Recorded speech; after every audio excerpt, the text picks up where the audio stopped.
Hi, Muchísimo Eugene. Welcome to another video from Exit Strategy. Please like, subscribe, share the video if you found it helpful. Give it a thumbs up. Pass it on if you believe someone else will benefit from it. I would appreciate that. You remember the Fokers? Meet the Fokers. You remember Dennis the Menace? I got thinking about the malignant narcissist man, head of household in the narcissistic realm. They are the head honchos of the undermining of each and every family member. They are the rulers of the nest. They are in control of every facet of life in and around that family dynamic. Nothing is done without them knowing it's being done. And if it's being done, it must meet their approval. There is no sneaky, sly, slick stuff going on. And most of the family members notice if they are found to be insubordinate, they will be held to pay either verbally, a verbal bruising, physical bruising, and in many cases, it could be the unaliving of that said family member if they should dare defect or defy. Now, the Fokers, we look at that as a comedy. It had some really comedic scenes, especially Ben Stiller being a comedian. Robert De Niro, who's, we like to believe is a very impeccable actor. He's played different roles. And when you can transition from being a serious character or a character that is both scary and then transition to comedy, I just think that's an all-star actor there, and you're versatile. But in this dynamic, being awakened as an empath and looking at this movie visually in my head, I haven't looked at it in a while, I see that this is what a malignant narcissist looks like in the family dynamic. They will go on to control this family. Anybody who comes into that family, a son-in-law or daughter-in-law, they will still try to hold on to that control. But that new family member, outsider, son-in-law, daughter-in-law, and anybody else who comes into that family dynamic who's pretty much being phased into that family unit, they will see the control. They will determine that their life is not their own. And they will bring it to the attention of that, that wife or that husband who is part of that family of that narcissist. And you will find that that family member that just is being brought to their attention, they will defend that narcissist malignant father with something to the degree of, that's just the way he is, not a big deal. Don't worry about it. And as you know, all through the movie, the Fokers meet the Fokers, Ben Stiller right away detected that there were some things with this father that he believed were very controlling and had a lot of control in the whole family. And Ben Stiller determined this right out of the gate. And so he would allow the daughter and some of the family members, the wife, to pretty much tell him, just ignore him. It's the way he is. To the point where they turned to a point where they said, it went from that to saying, telling pretty much Ben Stiller, just why don't you just try to, talk to him and hang out with him. He's not that bad of a guy. If I'm looking at the script correctly, this is pretty much how it went. And so Ben Stiller, even though he was aware right out of the gate of that this dude, Robert De Niro, was being so controlling to an extreme degree, wasn't even allowing these people to be themselves.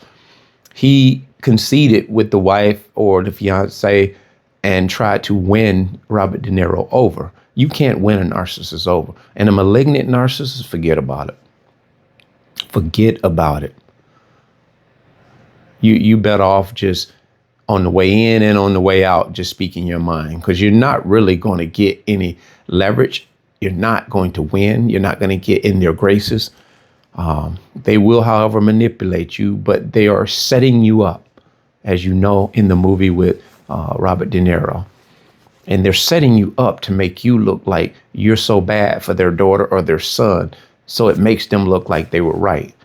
And so even when Ben Stiller decided to try to appease Robert De Niro, it was to no avail, because he couldn't win with this guy. He could not gain favor with him. So when you're in a malignant, narcissistic, abusive situation, whereas you're not directly involved with that malignant narcissist, you're just married into the family. You've dated into the family. You happen to date the daughter of the malignant narcissist father, or vice versa, wife dating the son of the malignant father. You'll find that malignant father's wife, she is docile. She plays her position. She is subservient. She won't dare say a cross word to him, either in private or in public. And in some cases, Dennis the Menace, the wife, would say some things to, what's his name? In Dennis the Menace, God bless his soul. You know what I'm talking about. Walter Matthau? That might be wrong. But anyway, you know what I'm talking about. The wife would just be the voice of reason, but Walter Matthau, if that's him, he wasn't having it. He was not having it. He was a grouchy old man. And Dennis the Menace really gnawed on him. And this is what the karma is with the malignant narcissist when you get a Dennis the Menace. Most of the time, the little adolescent kids are the malignant male narcissist karma. It'll normally be a grandkid that drives this malignant narcissist male through the roof. And this is what God does. He will give him a reflection of everything that he is. And see, the difference is this child is being annoying and being an ass, not on purpose, just because it's just the nature of a child. And Dennis the Menace has so much energy, man. Nothing bothered Dennis the Menace. Everything rolled off of him. Dennis the Menace was naive to some degree, but it always worked in Dennis the Menace's favor. That's you, the empath, the chosen one. We were naive.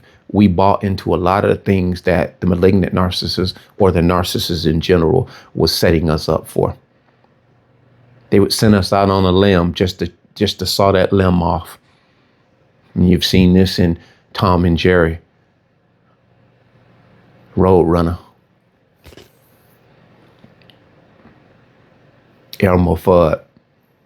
It's amazing. All of these cartoons depicted narcissists, chosen ones, black sheep.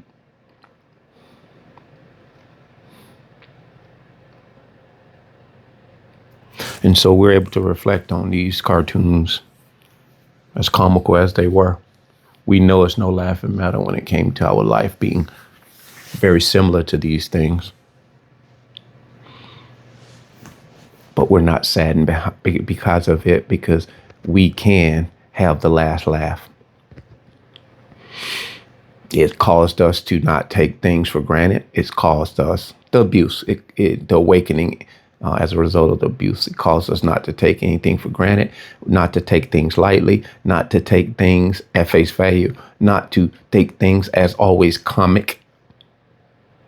We're heart attack serious when it comes to certain things. And that one thing in particular is a narcissist. There's no laughing matter. We don't laugh it off. We don't laugh it off. There are moments when we can find some comedy and some comedic instances, whereas the narcissist did some very, very comical stuff trying to hurt us. But it's no laughing matter. So that malignant narcissist father is the one. That's the one to deal with. And in cases you'll have a malignant narcissist female, she is normally the one that's has beat the husband down so bad he doesn't even have a say. He's just a shadow of what a defender of the family should be. He's in the house, but he's absent as all get out.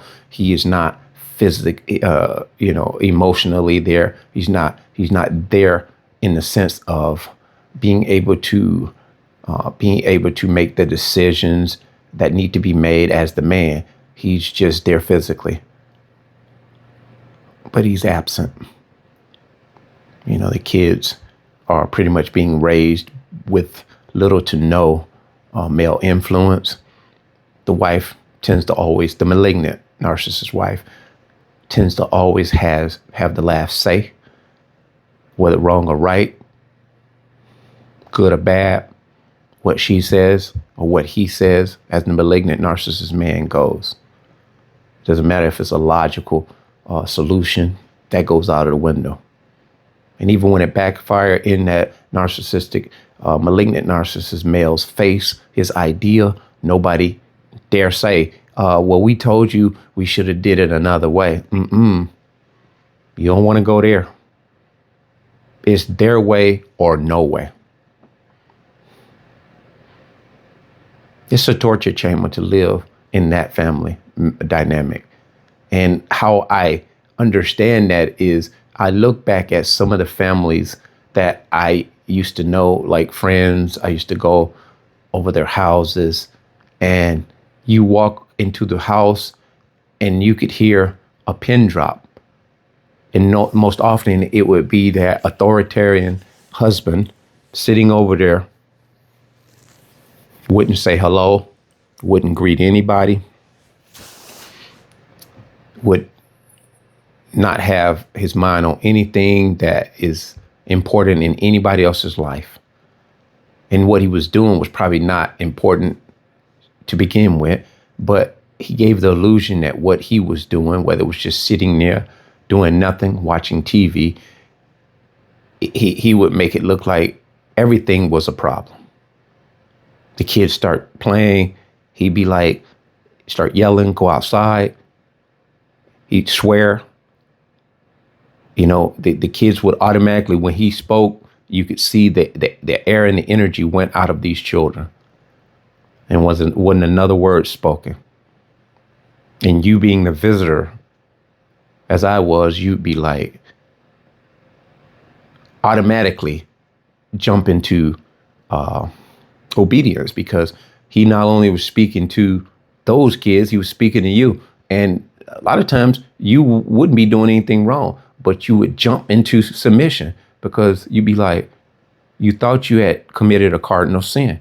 And as a child, children tend to be a little loud. I mean, he couldn't even speak in a manner that was respectful. It was almost like a yelling out of the blue. It would scare the children, including myself. It would scare you out of your skin because it would be so intense and so vibrating through the house. And we're right there in the room. And it was just, and I now know that would annoy the hell out of him. Just the presence of anybody and anything in his space that wasn't in harmony with where he was in his head. There was no harmony in that house. I'm sure all of us know or grew up in an environment where it was that one house, that one friend. And not all the time you would have one that just yell and blurt out. A lot of times you would have that malignant father that would just look. He would have a look as he's speaking. He was speaking in even tone, and it would be just as menacing, just as disturbed, just as spooky. And now knowing what I know now,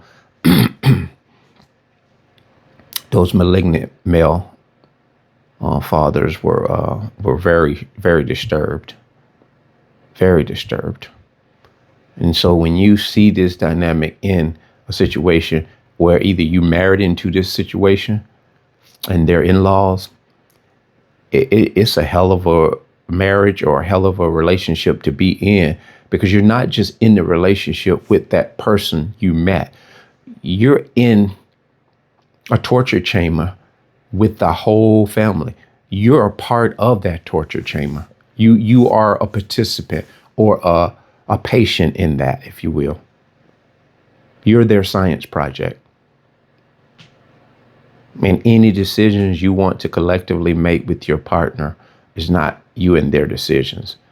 It would always be influenced by that malignant father or a malignant mother if they got wind of your decision. And if you made a decision as a couple and they didn't know you made it and they found out after the fact, it would be hell to pay for that.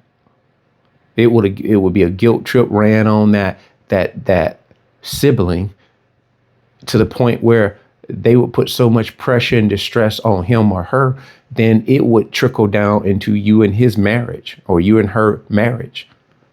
And it would put a strain on that marriage. So the narcissist works on us from a distance as well as up close. Malignant narcissist fathers, father-in-laws, the malignant narcissist mothers, mother-in-laws. Any comments, anyone who's relating to this situation, comment below. That being said, bless.